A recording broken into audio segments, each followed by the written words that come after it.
Ndugu zangu, tumeitana leo. Hiki ni kikao ama ni press maalumu ambapo tumesema tuitane kupitia wizara yetu hii ya Mawasiliano, Teknolojia ya Habari na Ubunifu, ili tuweze kuwataarifu juu ya jambo muhimu sana ama kazi muhimu sana ambayo ipo mbeleni kwetu. Kama tunavyofahamu, sasa hivi matumizi ya mitandao yamekuwa ni makubwa sana katika kila shughuli zetu za kila siku, whether ni za kibiashara, za kibinafsi, kwenye jamii, huwa tunatumia mitandao. Lakini hata watoto wetu nao pia wanatumia mitandao, whether wanakuwa wapo mashuleni au wanakuwa wapo majumbani. Matumizi ya mtandao yana faida zake na yana athari zake. Faida zinakuwa ni nzuri, lakini vile vile kuna athari ambazo zinaweza zikawa ni chanya. Na leo hii tunataka kuwataarifu kupitia wizara yetu, kitengo chetu cha cyber security ambacho kinasimamia ulinzi na usalama mitandaoni, tuna launch kampeni maalumu. Kampeni hii inahusiana na kulinda mtoto katika matumizi mabaya ya mtandao. Watoto tunasema ni kundi maalum ama ni vulnerable group ambayo ni rahisi sana kuweza kushawishika ama kuwa manipulated ama kuwa taken advantage of katika nadharia mbalimbali. Kwa hiyo nani ambaye ana guarantee usalama wa mtoto anapokuwa katika mtandao? Tunajuaje interactions zake ambazo anazifanya kama ni sahihi, kama anayeongea naye ni mtu ambaye ana dhamira njema au ana dhamira ovu? Lakini nani ambaye amekaa akamonitor mtoto kujua muda ambao anakaa mtandaoni au sites ambazo anazitembelea?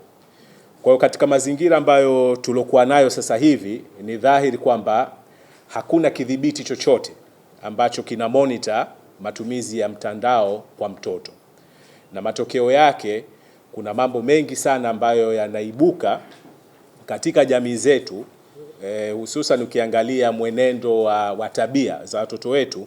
Unaweza kuja kushangaa tu mtoto kwamba mzazi kwamba mtoto wangu mimi hakuwa hivi, au tangu ameanza darasa la 5 la 6 amebadilika tabia yake. Lakini tabia huwa haibadiliki overnight. Lazima kuna pattern ama kuna vitu ambavyo mtoto yule anakuwa amevipitia, au either kupitia marafiki zake au kutokana na muda ambao anautumia kwenye mtandao. Lakini kwa sababu hakuna governing framework kwa upande wa serikali, yani hatuna sheria, hatuna kanuni zozote ambazo zinaweka udhibiti wa kumlinda mtoto kwenye mtandao, tumesema kwamba tuanzie hapa kwanza kwa kuanzisha hii kampeni maalum ambayo itapelekea sasa kuchukua hatua mbalimbali za kuweza kumlinda mtoto dhidi ya matumizi mabaya ya mtandao. Kwa hiyo hili hasa ndio lilikuwa lengo letu mahususi, kuja kuwataarifu kuhusu kampeni hii ambayo ni kampeni tunayotarajia itakuwa ni jumuishi, lakini itakuwa ni kampeni shirikishi, na tumesema kwamba tuitangaze rasmi ili isionekanike kwamba labda hii ni kampeni ya Wizara ya Mawasiliano tu peke yake, au Wizara ya Mawasiliano tu ndio ambayo ina wajibu wa kufanya hivi. Bila shaka kuna wadau mbalimbali ambao lazima vile vile tuwe tuna mashirikiano nao ili kuweza kufikia malengo haya ambayo tumekusudia. Lakini ni ukweli usiopingika kwamba sasa hivi matumizi ya mtandao yamekuwa ni makubwa sana, yamekuwa ni mapana. Access ya mitandao na matumizi ya whether ni simu au tablets hizi zimekuwa ni kubwa. Watoto wetu wana access ya information maradufu kuliko hata kipindi chochote ambacho sisi tumekuwa tukikua. Mtoto ambaye amezaliwa 2012 sio sawa sana na yule ambaye amezaliwa mwaka 1992 au 82. Huyu 2012 exposure yake ni kubwa sana, anapata taarifa nyingi zaidi na anauelewa mpana zaidi juu ya masuala mbalimbali ambayo yanaendelea katika mtandao. Kwa hiyo kama wizara hili tumeliangalia kwamba linahitaji sura kitaifa na liwe linaendeshwa kwa kampeni maalumu kabla halijawa ni janga la kitaifa. Nadhani tuna mifano mengi tu ambayo tunaiona huko duniani. Nchi kama Australia na Uingereza wameweka na sheria kabisa kwamba matumizi ya mtandao kwa mtoto ni kuanzia miaka 16 na kuendelea mbele. Yote hiyo kwa sababu ya kuweka framework kama mazingira ya kuweza kumlinda mtoto kwenye mitandao. Sasa sisi hatuna hizo sheria. Mtoto wa miaka 10, 12 ana simu, ana tablet ambayo anaitumia au ana laptop yake ambayo anaitumia. Sasa unadhibiti vipi au unamlinda vipi? Na tuseme tu kwamba sio kwamba tunataka kuzuia. Ni lengo sio kuzuia, lakini lengo ni kudhibiti na kujua. Lakini huwezi ukadhibiti kitu au huwezi ukakiregulate kitu kama huna uelewa au taaluma ya kuweza kufanya hilo jambo. Kwa hiyo kampeni yetu itakuwa inagusa maeneo mbalimbali. Tutakuwa tunatoa mafunzo kwanza kwa wazazi na walezi kwa ajili ya kuwajengea elimu na uelewa juu ya masuala mazima ya matumizi salama ya mtandao, lakini vile vile kujua namna gani ambavyo hivi vifaa vinavyotumika.